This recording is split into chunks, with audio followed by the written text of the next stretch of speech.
Assalamualaikum warahmatullahi wabarakatuh. Kali ini saya akan sedikit mengangkat kisah dari Bapak B.J. Habibie sebagai tokoh nasional yang patut dijadikan role model oleh kita semua sebagai ASN. Berikut merupakan biografi singkat dari beliau. Beliau bernama lengkap Profesor Dr. Ing Haji Baharudin Yusuf Habibie yang sering kita kenal dengan nama B.J. Habibie. Beliau lahir di Parepare, Sulawesi Selatan pada tanggal 25 Juni tahun 1936. Beliau menikahi teman SMA-nya, Ibu Hasri Ainun Besari pada 12 Mei tahun 1962. Bersama dengan istrinya tinggal di Jerman, Habibie harus bekerja untuk membiayai biaya kuliah sekaligus biaya rumah tangganya. Habibie mendalami bidang desain dan konstruksi pesawat terbang. Beliau diangkat menjadi Presiden Republik Indonesia yang ketiga, yaitu pada 21 Mei 1998 hingga 20 Oktober 1999 setelah sebelumnya menjabat sebagai Wakil Presiden ketujuh, yaitu sejak 14 Maret 1998 hingga 21 Mei 1998 dalam Kabinet Pembangunan ketujuh di bawah Presiden Soeharto. Riwayat pendidikan beliau dimulai dari SD Parepare, kemudian lanjut di SMP 5 Bandung, kemudian lanjut di SMA Kristen Dago. Di masa kecil, Habibie telah menunjukkan kecerdasan dan semangat tinggi pada ilmu pengetahuan dan teknologi, khususnya fisika. Selama 6 bulan, ia kuliah di Teknik Mesin Institut Teknologi Bandung (ITB) dan dilanjutkan ke RWTH di Jerman pada 1955. Habibie muda menghabiskan 10 tahun untuk menyelesaikan studi S1 hingga S3 di Essen, Jerman. Tahun 1965, Habibie menyelesaikan studi S3-nya dan mendapat gelar Doktor Engineer dengan indeks prestasi cum laude.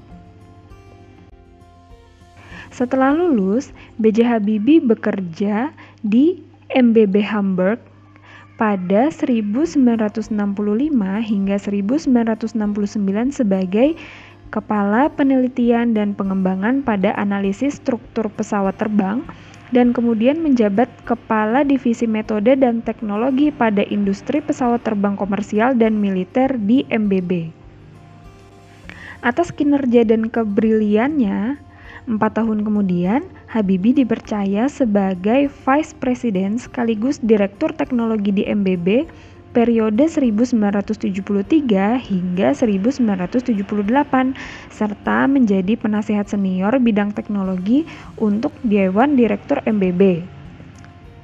Dia menjadi satu-satunya orang Asia yang berhasil menduduki jabatan nomor 2 di perusahaan pesawat terbang Jerman ini. Sebelum memasuki usia 40 tahun, karir Habibie sudah sangat cemerlang, terutama dalam desain dan konstruksi pesawat terbang.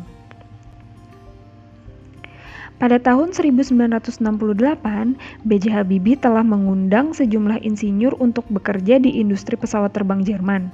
Sekitar 40 insinyur Indonesia akhirnya dapat bekerja di MBB atas rekomendasi beliau.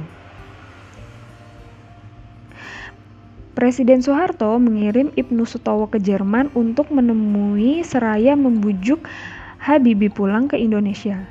B.J. Habibie langsung bersedia dan melepaskan jabatan, posisi, dan prestis tinggi di Jerman. Hal ini dilakukan B.J. Habibie demi memberi sumbangsih ilmu dan teknologi pada bangsa ini. Pada 1974, di usia 38 tahun, B.J. Habibie pulang ke tanah air. Beliau pun diangkat menjadi penasehat pemerintah langsung di bawah presiden di bidang teknologi pesawat terbang dan teknologi tinggi hingga tahun 1978. Tahun 1978 hingga 1997, beliau diangkat menjadi Menteri Negara Riset dan Teknologi, sekaligus merangkap sebagai Ketua Badan Pengkajian dan Penerapan Teknologi. Di samping itu, Habibie juga diangkat sebagai Ketua Dewan Riset Nasional dan berbagai jabatan lainnya.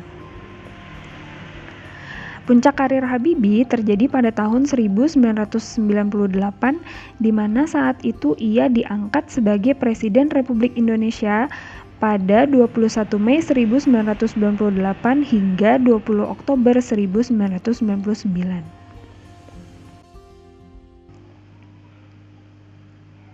Nilai keteladanan yang bisa kita ambil dari hidup seorang B.J. Habibie yaitu yang pertama, selalu ingin belajar. B.J. Habibie dikenal sebagai orang yang sangat cerdas dan suka belajar. Ia menempuh pendidikan hingga sarjana di Indonesia, lalu meneruskan sekolah di Jerman. Tidak semua orang mungkin berkesempatan menuntut ilmu hingga ke jenjang yang tinggi. Namun, yang kita bisa tiru dari sikap B.J. Habibie yang mau terus belajar itu merupakan proses seumur hidup. Jika kita ingin mengembangkan diri, kita harus punya mental untuk selalu ingin belajar. Nilai keteladanan yang kedua yaitu mengabdi untuk bangsa. Nama B.J. Habibie sangat dipandang di dunia iptek internasional. Dirinya bahkan sempat menjabat sebagai direktur perusahaan pesawat di Jerman, namun ketika panggilan untuk menjadi Presiden RI datang, ia tanpa ragu memutuskan pulang ke tanah air. Alasan yang mendorongnya ialah tawaran tersebut merupakan kesempatan memberikan segala ilmunya untuk kemajuan bangsa. Nilai keteladanan yang ketiga yaitu peduli dengan keluarga. Nilai-nilai kesetiaan, cinta, dan kasih sayang Pak Habibie dan Ibu Ainun harus menjadi cermin bagi kita semua untuk mengokohkan keluarga sebagai peletak dasar revolusi mental. Bercermin dari perjalanan hidup seorang B.J. Habibie membuat saya ingin mengikuti jejak beliau. Yaitu pertama, terus selalu belajar karena ilmu dan teknologi itu akan terus berkembang. Kedua, selalu menerapkan sikap disiplin dalam keseharian. Contohnya, selalu datang tepat waktu ketika berangkat ke kantor, selalu menyelesaikan pekerjaan sesuai dengan waktu yang sudah ditentukan, dan lain sebagainya. Yang ketiga yaitu berkontribusi untuk bangsa dan negara.